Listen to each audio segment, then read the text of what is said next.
Assalamualaikum warahmatullahi wabarakatuh.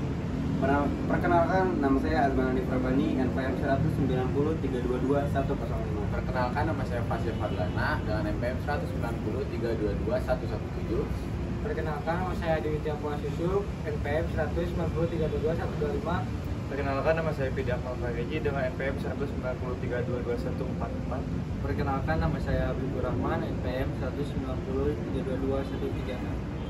Di sini kami akan mempresentasikan, menjelaskan mengenai website yang akan kita buat dengan website yang bernama Cemil, cerita pendek milenial. Oke, yang pertama, ngomongin zaman sekarang, era digital yang sudah semakin maju. Salah satu faktornya yaitu internet. Kenapa internet? Karena internet sudah digunakan oleh hampir semua orang, banyak orang di dunia ini. Dengan banyaknya digunakan internet oleh semua orang, maka keberadaan website menjadi sangat penting. Kenapa menjadi sangat penting? Karena website itu isinya menyampaikan informasi dan layanan-layanannya. Jadi bisa dibilang mempermudah pengguna internet mencari sesuatu di dalam website. Oke, contohnya kayak membaca berita atau melihat berita di dalam website. Gara-gara internet sudah semakin maju, era digital semakin maju, maka berita di dalam internet, dalam website itu menjadi tidak karuan. Menjadi banyak di mana-mana. Ada yang hoax, ada yang benar, malah sekarang kebanyakan yang hoax. Oke, maka dari itu membaca merupakan hal yang sangat penting. Pentingnya bagaimana? Karena membaca itu merupakan acuan hidup. Dengan membaca, semua orang akan mengetahui segala hal yang tidak diketahuinya. Kenapa seperti itu? Karena membaca itu bisa dibilang jendela dunia. Membaca juga bisa dibilang acuan hidup untuk masa depan. Untuk masa depan. Nah, untuk orang yang tidak ingin membaca, yang tidak bisa membaca, maka akan susah mendapatkan informasi, malah bisa dibilang tidak bisa sama sekali mendapatkan informasi. Jadi membaca itu penting. Nah, maka dari itu ada alternatifnya. Alternatif untuk orang yang malas membaca. Jujur, saya juga malas membaca. Maka dari itu ada alternatifnya, yaitu cerita pendek. Apa alternatif dari cerita pendek? Karena cerita pendek itu berisi tentang beragam jenis kisah, dari kisah nyata, kisah fiksi, beragam lah jenis-jenisnya, beragam kisah-kisah. Maka dari itu cerita pendek itu merupakan cerita yang menarik untuk pembaca, untuk membacanya. Nah, jadi saya membuat website cerita pendek ini untuk membantu para remaja. Bukan para remaja aja, tapi semua orang tua, anak kecil, pokoknya semuanya. Membantunya apa website ini? Jadi untuk para pembaca akan mempermudah mencari cerita pendek yang menarik di dalam website ini. Dan membantu juga untuk para penulis. Membantunya apa? Jadi lebih mudah untuk memasarkan, mengkreasikan karya-karya mereka. Maka dari itu, website cerita pendek ini untuk memudahkan para pembaca dan penulis semua orang. Oke, selanjutnya ada tujuan dan manfaat dari membuat website cerita pendek. Yang pertama, seperti saya yang jelaskan tadi, memberi kemudahan penulis dalam membuat karyanya. Jadi, penulis tinggal membuka website cerita pendek ini, lalu tinggal menulis kreasi-kreasi dari karya-karyanya dia, mengekspresikan dari diri dia. Jadi lebih mudah mempercepat. Nah, juga mempermudah pembaca untuk menemukan karya yang dia sukai, seperti saya bilang tadi. Jadi lebih mudah, jadi lebih cepat, lebih efisien, dan jadi lebih menarik untuk membacanya juga. Nah, selanjutnya, menjadikan inspirasi dan hiburan. Apa yang saya tadi bilang di awal, cerita pendek itu sangat menarik kan? Jadi dengan adanya website ini, saya membuat lebih menarik. bisa menjadi inspirasi dan hiburan. Dan juga untuk para penulis bisa menghasilkan uang dalam membuat karyanya. Contohnya, kita ini ada fitur premium oleh penulis, untuk penulis. Jadi bisa mengekspresikan karya-karyanya secara premium atau secara berbayar. Selanjutnya di sini saya akan menjelaskan tentang flowchart. Yang pertama ada prosedur pembuatan akun. Yang ke-1 kita masuk ke dalam pendaftaran, lalu kita mengisi formulir dengan data diri kita. Yang ketiga melakukan klik tombol daftar. Yang keempat sistem akan memvalidasi data kita. Yang kelima jika data kita tidak valid, kita akan kembali ke halaman login sebelumnya. Tetapi jika kita datanya valid, kita akan melakukan ke halaman selanjutnya. Jika data valid, lanjut ke langkah berikutnya. Yang selanjutnya sistem membuat akun dengan menggunakan data yang telah diisi oleh kita, lalu menampilkan pesan sukses dan berikan untuk masuknya. Di sini yang kedua akan menjelaskan prosedur pembuatan akun. Yang pertama yaitu masuk ke halaman login. Yang kedua kita akan mengisi formulir login dengan username kita dan password kita yang kita bikin. Yang ketiga akan masuk ke tombol masuk. Yang keempat sistem akan memvalidasi data kita lagi. Yang kelima jika data kita tidak valid akan kembali ke halaman login. Jika data kita valid akan ditampilkan pesan langkah berikutnya. Sistem juga mengizinkan akses akun yang tidak terdaftar, yang telah terdaftar. Selanjutnya prosedur pembuatan dan pengunggahan akun. Yang pertama ada login ke akun yang pengguna. Yang kedua masuk ke halaman pengguna tulisan. Yang ketiga klik tombol unggah lukisan. Yang keempat isi formulir pengunggahan tulisan. Yang kelima klik tombol unggah. Yang keenam sistem akan validasi lagi. Yang ketujuh jika data kita tidak valid akan kembali ke halaman login. Jika data kita valid akan kembali ke halaman selanjutnya. Sistem menyimpan tulisan pada basis data. Tampilkan pesan sukses dan berikan tautan untuk tulisan.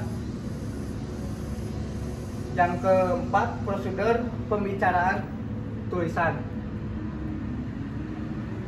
Yang pertama ada login ke akun pembaca. Yang kedua masuk ke halaman utama. Yang ketiga pilih cerita yang ingin dibaca oleh kita. Yang keempat klik baca untuk membaca cerita. Yang kelima sistem akan menampilkan cerita yang akan kita baca. Yang kelima di sini akan menjelaskan prosedur pembelian paket premium. Yang pertama login ke pengguna akunnya. Yang kedua masuk ke halaman berlangganan.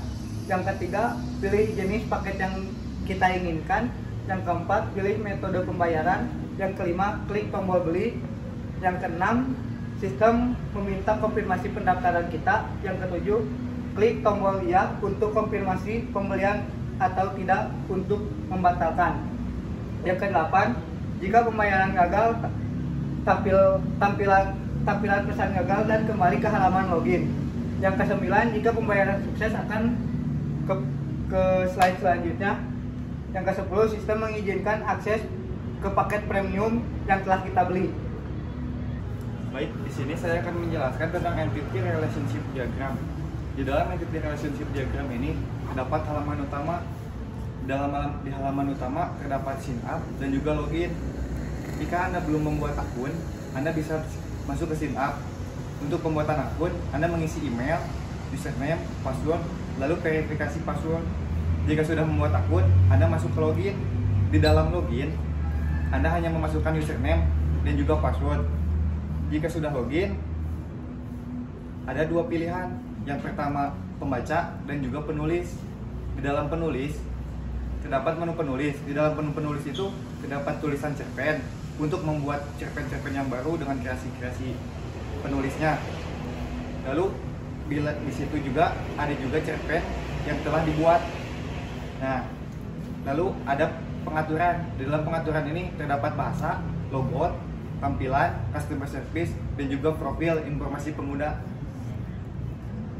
Lalu ada di dalam plugin tadi. Terdapat juga pembaca, dan di dalam pembaca ini masuk ke menu pembaca. Di dalam menu pembaca ada juga pengaturan, ada premium. Nah, dan juga ada search dan library. Nah, search ini untuk mencari cerpen-cerpen yang ingin dibaca, dan juga ada library. Library ini seperti Anda sudah membaca cerpen tersebut, lalu Anda disimpan. Nah, disimpan itu ke library. Lalu ada juga pengaturan hampir sama dengan penulis. Ada bahasa, ada tampilan, ada logo dan customer service, dan juga informasi pengguna. Nah, juga di sini juga ada premium.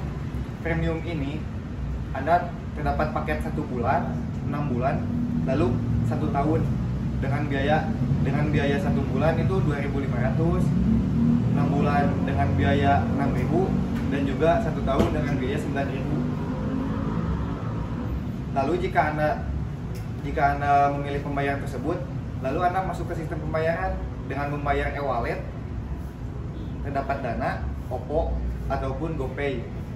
Jika Anda telah membayar tersebut, uang akan masuk ke web cerpen yang dibuka oleh penulis, lalu penulis akan mendapatkan uang tersebut. Kali ini saya akan menjelaskan mengenai data flow diagram. Yang pertama, kalian membuka website dari Gmail, lalu terdapat sistem login dengan mengisi username dan password. Tapi jika kalian belum memiliki akun, maka diwajibkan untuk membuat akun terlebih dahulu dengan mengisi email, username, dan password yang kalian buat. Lalu sistem akan membuat akun tersebut.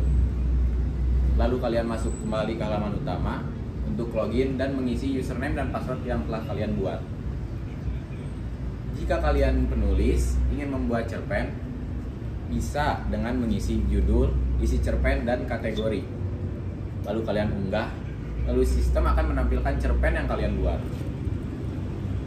Lalu jika pembaca yang ingin membeli premium, terdapat juga di dalamnya dengan membeli premium lalu melakukan pembayaran, lalu terdapat notifikasi bayar pada web, dan bisa juga melakukan private cerpen.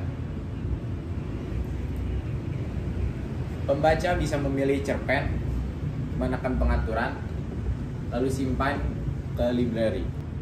Jika kalian sudah selesai membaca, pembaca memilih pengaturan, lalu menekan logout agar akun bisa keluar dari website tersebut. Selanjutnya, flow map. Apa sih flow map itu? Flow map yaitu suatu diagram yang saling terikat. Ada halaman masuk. Di halaman masuk terdapat 2 menu, yaitu ada membuat akun dan login. Jika kalian sudah membuat akun, silakan login dan masukkan username dan password. Ketika sudah login, terdapat 2 menu, ada menu penulis dan pembaca. Ketika kalian ingin menulis, masuk ke menu penulis. Di menu penulis terdapat pengaturan, tulis cerpen baru, dan cerpen yang telah dibuat. Tulis cerpen baru isinya cerpen yang ingin kalian tulis dan upload. Lalu cerpen yang telah dibuat isinya cerpen yang telah dibuat lalu yang sudah kalian upload. Lalu jika kalian ingin menjadi pembaca, masuk ke menu pembaca. Di menu pembaca terdapat ada library, pengaturan, search, dan premium. Library yaitu tempat menyimpan cerpen yang ingin dibaca. Lalu ada search.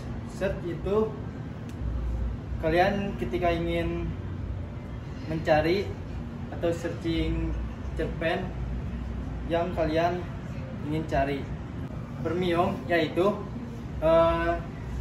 misalkan ada cerpen yang berbayar,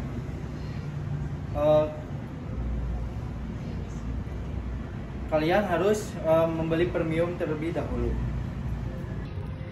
Di sini saya akan merincikan anggaran biaya.